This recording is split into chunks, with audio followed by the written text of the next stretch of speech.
Hey, yo, this is Urson. Welcome back. Welcome back to the Deity journey of Stanislaw, Poniatowski, and the Polish people. Oh, we're trying to fight through Rome and trying to stop them from doing their space race thing, but I don't see them doing it anywhere, which means it's not in Ravenna. We just don't see any animations there that they're prepping for launch. It's not in Cumae, because we pillaged that one. It could be in Ostia, and it could be in Setia, or Durkutorum has one. Is Durkutorum? Yeah, it could be in any one of the... I mean, there's so fucking many. So, we gotta do as much as we can. But look at this. 3 encampments here in range. We're gonna have to find some clever way to circumvent the defenses of Cumae and Ostia. Ooh, he has aircraft now. Interesting. What does he have? He has a jet fighter. Are you serious? What a dick. Alright, well, that's gonna get a little more complicated. We'll get stealth pretty soon. Do we have jet fighters yet? Or is that next? Yeah, he's high on tech, obviously. Yeah, this is next after stealth. We'll get jet fighters of our own. That'll be fine. Right now, we can't exactly touch his units because we have these here battleship fleets, so we'll sit around for now. We can beat up Jerusalem a bit, but I don't really want to get more weariness than I have to. Every time there's an attack, technically, there's more weariness added. And we're, again, up against the clock here, trying to find a way to stop ourselves from losing, stopping Rome from going in and taking a science victory from our clutches here. Okay, so there's going to be a problem here with our artillery very, very quickly. That tank ran off to God knows where, I think Cumae. So we have to shift back down here. This artillery's going to be in trouble. Well, he won't be able to get to us yet, I don't think. And even if he does, I think we'll be okay on damage. There's a corps. No, that's an army. He's trying to heal there. I got you. Now, we got this. I think we'll get it just fine. It's just a matter of making sure we have the wherewithal to handle the rest of what's going on. How far down can you get? I need to block this artillery some more. Yeah, I can't really deploy these guys out north. I can go and hit this guy, but that would be suicidal. So we're going to go like this. I'm going to use you to attack this here. 20 damage is fine. That's great, actually. Attack this as well. No, we can't. Alright, redeploy. Actually, we're going to redeploy right there. We'll do something interesting. Can we hit him? No, we can't hit him. Can't hit him at all. Okay, so we're kind of up the creek here, really, on movement. Problematic. Nah, that's fine. We won't take that much damage from this at all. Let's blow up Ravenna some more. Let's do what the bombers are intended to do, and let's blow up Ravenna. We have 3 bombers in here available for work, so that's going to be fine. We have a promotion already. Oh, look at you. Land units. We're going to do that, because that's what we're fighting. That's already promotion. You. Promotion as well. We'll do land units. Okay, fine. Let's get another round of reprieve, unfortunately. Can we get more artillery down? That's a question. I mean, we need to get artillery up here again. Ugh, that's a problem. Can we get around and pillage some stuff? Not really. I need to get this tank back to where it was. Get him right here. And get this artillery back here. Get you... I guess where that tank is, technically. But I can put you where the infantry is right now. Yeah, that's fine. Move you south. Move you in here. See what happens. My guess is you're going to get wrecked by something, but hey, details, right? Hey, come on. Go there. Go there. Go there. Artillery, please. Thank you. This is a little scary for my poor artillery, but I think we'll be okay. Hey, you built something. I have a power plant there being built already. Build an airport then. And you can go steal some more cultural artifacts. Yay, go. What is your name? Grzegorz? Grzegorz, indeed. And that's Polish for Gregory. Onward, we have another bomber next turn, which is great. Looks like the sun. Ooh, hey there, tank army that I didn't see. They might be going after Stockholm, honestly. I think they're going to leave Legnica alone for now. Especially as Poland helicopters are ready to fight Roman tanks. Haha. Lem. I'm not actually going to bankruptcy. What are we talking about? I'm 82 gold per turn and I have 3,000 in the bank. What is wrong with you? Bro, do you even count? Oh my, and there we go. We were not fast enough. We were not fast enough. Rome managed to get the last satellite out. Well, that went a lot faster than anticipated. Man, that went to hell in a handbasket super quick. Them AI production bonuses, though. Okay, well. I guess this is going to be way more of a post-mortem than I expected this episode. I thought we'd have a little bit more time on the war. Okay, so Rome won a science victory. Again, between domination and science, probably the 2 easiest ones to go for. We were trying for a culture victory, and we did not succeed. Fascinating. Okay, So, just initial thoughts before we start delving into the graphs, because you know I love these postmortems. I think we did well on this one. The numbers for tourism were good by the end. We needed to kill Russia because they were constant thorn on our side. We got a lot of tourism from them. That was good. We were ready to handle the Greeks and the French, so I think the strategy on that side was fine. The issue was it came too late. And why did it come too late? I am 90% certain I can lay most of the blame on not having niter at a critical time. We really wanted to go after Russia when we had the advantage technologically and financially to break them, and we couldn't because we didn't have niter, and there's no way for us to get it. We had to wait for artillery to take care of Russia, and by that time, it was already too late because Rome was off and running. If we had handled Russia at, I don't know, at Bombard Tech, let's say, which would have been more than feasible before he got Cossacks. If we handled Russia at Bombard Tech and then shifted to Rome at Artillery Tech, I think we would have been more than fine. I think we just started off a little late. We had a really bad luck with our strategics. This whole game really had bad luck with strategics. But given the corner we were plugged into, I think we did pretty damn well. So I'm pretty happy with how that went. Like I said, it's a journey, not the destination. So Rome did win science victory here.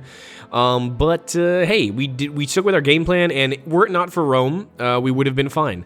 They were really the only runaway. I saw the other guys trying to do the rocketry stuff, and they were getting there, but very, very slowly. We would have won tourism before that happened. So Rome was kind of the science runaway, and they didn't really run away with too many cities either. They took one city from Arabia. Really, Australia did the Arabian damage. They just played well. The computer played well this time. Alrighty. So I'm pretty happy with how that went, honestly. It was a fun Deity game. I enjoyed that. And I like playing the Civ, too. So, alrighty. Ranking. We are Nero. That's not quite true. Anyways, the replay. Culture per turn. Yeah, this is not that instructive of anything, except we were doing pretty damn well from the get-go. Like, even halfway through the game, we were top 4 on culture, which is really, really good. Let's look at something here. Let's look at science per turn. I'm curious about this. So we are here. Prime Minister Stanislaw here. Okay, see, we were a little slow on science, then we kicked in about turn 142. But Rome, look at Rome. I've never seen an AI graph like this ever, really. Rome is super high on science the whole game, so he literally beelined science and nothing but science for a very long time. Look at this, non-stop. And he was bulbing like crazy and getting all the boosts. So, I mean, the Rome did play a very direct game.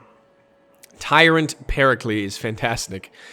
He was up here on the science return as well. So Pericles is doing, no, this is de Medici, sorry. This is de Medici. So the French and the Romans played very solid, and those were our next 2 conquests, effectively. The rest of these people got a little screwed in the end. Yeah, Peter got screwed after we murdered him, basically, and Salah ad-Din got murked as well by Australia. Australia never did too much this game. They kind of existed. They got good science early, but then they just kind of stagnated, which is pretty interesting. I'm not sure why that happened.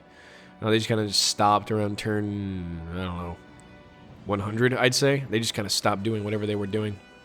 Even less than that, turn 120. And then Rome just went absolutely apeshit. And Salah ad-Din was so good on science, and he just kind of stagnated as well.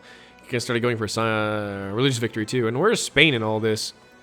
Or is Generalissimo? There you are. And he just was level the whole game. He was not geometric. He was linear the entire game. Spain didn't really do much. They settled a bunch of cities, and then that was about it. They didn't really have a threat for victory at any point, which is kind of funny. We could take a look here. We conquered the most cities for certain, so we were the most aggressive. Yeah, Rome took 1 city. That's exactly right. So they took 1 city from the Arabians, and that was it. They just went out with expansion and a lot of science. So they didn't go through conquest, honestly. Which is surprising, honestly, how fast he went on science. It was pretty wild. Perhaps another, I guess, criticism of the playstyle was maybe we shouldn't have given him that many research agreements, but he was one of the few research agreement partners we had. I guess if we stuck just with Salah ad-Din and the Spanish, he wouldn't have had that much forward. In retrospect, that may have been also a slight misplay there. So I guess 2 criticisms then, I mean 2...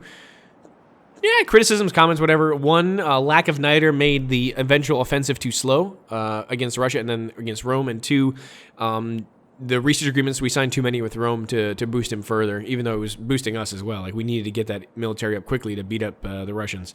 So, yeah, I guess in retrospect, probably shouldn't have done that. But hey, you know, hindsight's 20/20 and all. But we did take a lot of cities. That's pretty cool. We had the most cities taken. We had 4, which is pretty interesting. Let's see what else we got. Total cities founded. Again, we're going to be pretty low here, as you see.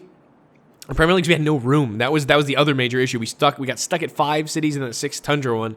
Because we had Rome to the west and Russia to the east, and no way to take cities without niter. And again, I lay the blame on this solely at the foot of niter. Without those bombards after catapults, there's really no way to take down 40, 50, 60 strength cities. There's just no way. It's not feasible. So we were really hamstrung for a very long time until we, ran up our science and tried to get artillery quickly, which is a very late tech comparatively. So yeah, I mean, that was really the issue. We did not have niter in time, and that really kind of screwed us long haul. Even with our ships and stuff, like there's just no way to do it. Frigate's only a 2 range, can't reach inland. It was kind of a perfect storm of getting us stuck in the mid-game when we needed to hit our stride. And that was, I guess, probably the third lesson to take from this. Niter is important, man. I suppose we could have tried to get niter by getting more suzerainty with city-states, but we were doing that anyway. We got one in the end. It just took freaking forever to do so. So, yeah, I mean, I feel like I couldn't have played myself out of that niter hole, and that might have really screwed us in the end. Let's take a look. Districts constructed. I mean, yeah, we went nuts on that, obviously. Once we took cities. Great people. This I'm actually curious about, too. We earned the most great people this game. Probably with all the cultural ones we bought out toward the end there. But Roma's right up there. And they got, I think, most of the scientists and engineers. It's really sped up their scientific program. And Peter here, of course, with those damn lavras, he had all the early cultural great people, which is why I needed to take him to take all the culture for myself. And at that point, our tourism went through the roof. Let's see what else we got here. Religions founded is not very interesting. That's kind of, why do they even have that here? It's always going to be maximum of 1. I guess you can see who did it, but it's kind of a silly thing. No number of combats. Yeah, right. I mean, the Australians were in the war the most. Our combats jumped up here, but we were very efficient with it. Rome didn't have that many, apparently, which is pretty interesting. Yeah, but they didn't really have much of a fight, so he kind of played Sim Empire for most of the game. Which, I mean, yeah, it's just nothing we really could have done. That's really frustrating that we just didn't have the niter at a critical time. Because it was either going after Rome or Russia, and we basically decided on Russia because he was constantly attacking us, keeping Rome on our good side and deal with him later. But it was unfortunately too late once we got artillery. Problems all around, friends. Problems all around. Total wars against player. Gee, let's see. Where's Peter? There he is. Dick. Until we finally put him to bed. Well, we didn't... What the hell? What does that mean? Total wars against us? This is actually really confusing. Actually, this graph doesn't make any sense. Or I'm not reading that metric properly. Wars declared. Let's see. Really? The French were at war a lot? That's kind of surprising. I didn't think they were. I guess they were at war early, and then they stopped doing it. Yeah, Peter stopped declaring war after he kicked his ass right here. We murked him after our Dow there. All right. Interesting. Okay, I think that's all the stuff we're going to get from the graphs for now. Anyone wonder spam like crazy? Yeah, there we go. The Pericles did it, and that's why he got all the damn culture. He got the Oracle probably and kind of burst it off of that. Jackass. Alrighty. Well, I got the great library there at the end, so, things count. Okay, cool. Well, there's your post-mortem. I kind of expected there to be a little more to this episode, but that's how Civ goes sometimes, especially when you're obstinate, want to go for your culture victory instead of taking the easy way out. We never take the easy way out here on the channel, and hey, it's more interesting this way as it is. So cool, I hope you enjoyed that journey. I definitely liked the modded Civ for sure. Stanislaw Poniatowski, I highly recommend. That was a lot of fun to play him with the faster theater squares and all the science from all those things. And also, always having fun with Rule with Faith. I think those new policies and the policy types make things lots and lots of fun. I really dug it. And I think Resourceful was a good addition. All those new luxes and unique bonus resources make the game fresh again in a way. So, I've been Nurse. I will see you all next time on the next Deity Civ journey, whatever that may be, however that may be. I'll see you all next time. Till next time. Till then.